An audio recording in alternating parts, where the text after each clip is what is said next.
নমস্কার, আমি সুচিস্মিতা। গত পর্বে শিশুদের বিবেকানন্দ বইটি থেকে দুটো খণ্ড গল্প আপনাদের সামনে তুলে ধরেছিলাম। আজকে আবার শিশুদের বিবেকানন্দ বইটি গল্পগুচ্ছ নিয়ে আপনাদের সামনে উপস্থাপিত হয়েছি। আজকের প্রথম গল্পটি হলো বিলের দুরন্তপনা। কি দুরন্ত ছেলে বিলে! যদি রেগে যায় ভেঙে চুরমার করে কাছে যাহা পায়। মাথায় ঢালিলে জল শিব শিব বলে, হতরাগ তক্ষুনি সব যায় চলে। বীরেশ্বর শিবের বরে ছেলেকে পেয়েছেন বলে মা তার নাম রাখলেন বীরেশ্বর। এত বড় নাম ধরে কি কেউ কোনো ছোট ছেলেকে ডাকে? বাড়িতে তাই সবাই তাকে বিলে বলে ডাকত। কিছুদিন পরে অন্নপ্রাশন হলো, তখন তার নাম হলো নরেন্দ্রনাথ দত্ত। তবে আগের মতোই সবাই বিলেই বলতো। ছেলেবেলায় বিলে বড় দুরন্ত ছিল। কি দুরন্তপনা, বাপ রে! তাকে সামলাতে মা দিদি সবাই হিমশিম খেয়ে যেতেন। দিদিরা ধরতে গেলে সে ছুটতে গিয়ে নর্দমার ভিতর দাঁড়াতো। জানে দিদিরা সেখানে তাকে ধরতে আসবে না, এলে তাদের স্নান করতে হবে। আবার মাঝে মাঝে বিলে খুব রেগেও যেত। তখন একটা কাণ্ড করে বসতো, যা সামনে পেত তাই ভেঙে চুরমার করত। কি ছেলে রে বাবা! মা মাঝে মাঝে হেসে বলতেন, শিব ঠাকুরের কাছে ছেলে চাইলাম, তা তিনি নিজে এলেন না, পাঠালেন তার চেলা একটি ভূতকে। ছেলেকে শান্ত করার এক অদ্ভুত উপায় ভুবনেশ্বরী আবিষ্কার করেছিলেন।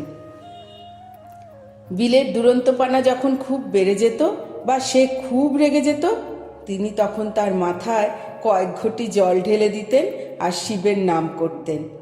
আশ্চর্য ব্যাপার, বিলে তাতে একেবারে শান্ত হয়ে যেত। ভুবনেশ্বরী আবার কখনো কখনো বলতেন, এভাবে দুষ্টুমি করলে শিব তোকে আর কৈলাসে যেতে দেবে না। তাতেও ফল হতো। পরের গল্পটি হলো ধ্যান ধ্যান খেলা। বিলেসনে ধ্যান ধ্যান খেলিছে সকলে, হেনকালে এলো সাপ ছুটে যায় চলে। সাথী সবে ডাকে, ওরে বিলে চলে আয়। ধ্যানমগ্ন বিলে কিছু শুনিতে না পায়। ছেলেবেলায় সবাই তো খেলা করে, বিলেরও অনেক রকম খেলা ছিল। কখনো গাছে উঠে ডালে পা আটকে সে ঝুলে থাকতো, কখনো বা সঙ্গীদের নিয়ে সে রাজা রাজা খেলত। এই খেলায় সবসময় রাজা সাজত বিলে। আবার কখনো বা ধ্যান ধ্যান খেলত। ছবিতে দেখছো বিলে কেমন আসন করে কোলের ওপর হাত রেখে চোখ বুজে বসে আছে। ওইটুকু ছেলে যেন বুদ্ধদেবটি। ওইভাবে বসেই ধ্যান করতে হয়, এক মনে ভগবানকে ডাকতে হয়। বিলে অনেকক্ষণ ওইভাবে বসে থাকতো, চোখ খুলতো না, নড়তও না। আর শুধু কি চুপ করে বসে থাকা, তার মনও চলে যেত কোথায়। বাইরে কি হচ্ছে না হচ্ছে সে বিষয়ে কোনো হুঁশ থাকতো না। বিলে একবার ওইভাবে ধ্যান ধ্যান খেলছে, সঙ্গীরাও খেলছে, কিন্তু তারা তো আর বিলের মতো অতক্ষণ চোখ বুজে বসে থাকতে পারে না। মাঝে মাঝে চোখ খুলে দেখছে, আবার কিছুক্ষণ পর হয়তো চোখ বুজছে। এমন সময় ঘরে একটা গোখরো সাপ ঢুকলো। দেখে সঙ্গীরা ভয়ে পালিয়ে গেল। ওরে বিলে পালিয়ে আয় বলে চিৎকার করে ডাকতে লাগলো। বিলে কিন্তু চোখ বুজে বসেই আছে, বাইরের কোনো কিছুর খেয়াল নেই তার। সঙ্গীদের ডাক সে শুনতেও পেল না। সাপটা অবশ্য কোনো ক্ষতি না করে একটু পরে চলে গেল। পরের গল্পটি হলো বিলের দয়া।